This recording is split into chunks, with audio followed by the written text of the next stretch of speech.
হচ্ছে পরবর্তী সময়ে এই ভিডিও দেখে ক্লাস করে নিব, তাদের উদ্দেশ্যে কথা যে ভিডিও দেখে ক্লাস করা আর সরাসরি লাইভ ক্লাসে যুক্ত হওয়া আকাশ জমিন বরাবর পার্থক্য আছে। ঠিক আছে, এই যে ক্লাসে উপস্থিত আছেন, আপনি পড়া পারেন বা না পারেন, আমি প্রত্যেককে চেষ্টা করি কম বেশি পড়াটা ধরার, কারণ এটা আমার ক্লাসের বৈশিষ্ট্য। এখানেই আমরা ব্যতিক্রম, এখানেই আমরা ভিন্ন। দেশে এবং দেশের বাইরে বিভিন্ন কোর্স পাবেন ভাই আপনারা। হ্যাঁ, কোর্সের ফি 2000, 3000, 4000, 5000 মাসিক ভিত্তিতে, 2 মাস, 5 মাস, 6 মাস, 10 মাস বা 1 বছর এরকম হিসেবে চলে। তো তারা আসে, তারা 2-4টা দার্স দেয়, ক্লাসে পড়ায় এবং চলে যায়। আবার পরের দিন আসে বা একদিন পর আসে বা সপ্তাহে 2 দিন ক্লাস হয় বা 3 দিন ক্লাস হয়, ক্লাসের দার্স দেয়, চলে যায়। ঠিক আছে, তারা ছাত্রদের প্রতি যে গুরুত্ব, ছাত্রদের প্রতি তাদের যে একটা খেয়াল বা সমান নজর, এটা তাদের থাকে না, কারণ তাদের ছাত্রের অভাব হয় না। কিন্তু আমরা চাইলেও অসংখ্য শিক্ষার্থী আমাদের কোর্সের মধ্যে ভর্তি করতে পারবো, আমরা এটা করি না। কেন করি না?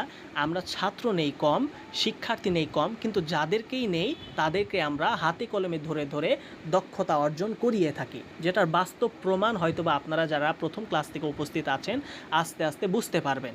আপনাদের প্রত্যেককেই আমি ক্লাসে পড়া ধরানোর চেষ্টা করি, প্রত্যেকেই আমি কম বেশি, আপনারা পারেন না পারলে আমি সহযোগিতা করি, তারপরেও আপনাদের কাছ থেকে আমি পড়াটা আদায় করার চেষ্টা করি। কেন?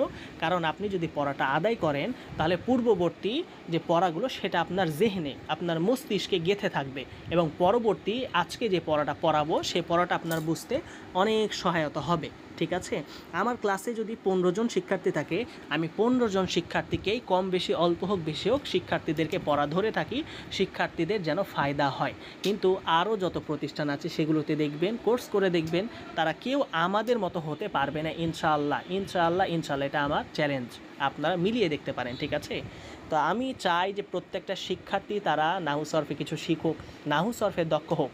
উদ্দেশ্য শুধুমাত্র একটাই, আল্লাহ তাআলার সন্তুষ্টি।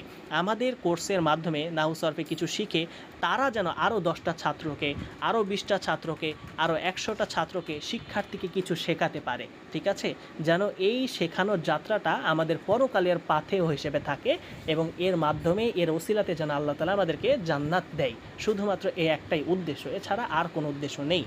তো শিক্ষার্থী বন্ধুরা, বেশ কিছু কথা বলেছি শুধুমাত্র আপনাদেরকে বোঝানোর তাগিদে, আপনারা যেন বুঝেন, নাহু সরফ শিখেন, নাহু সরফকে ভালোবাসেন এবং নাহু সরফ শেখার প্রচেষ্টা করেন। ঠিক আছে, আচ্ছা, তো আমরা অনেক কথা বলেছি, এখন আমরা সরাসরি আমাদের আজকের ক্লাসে প্রবেশ করব। আমার সাউন্ড স্পষ্ট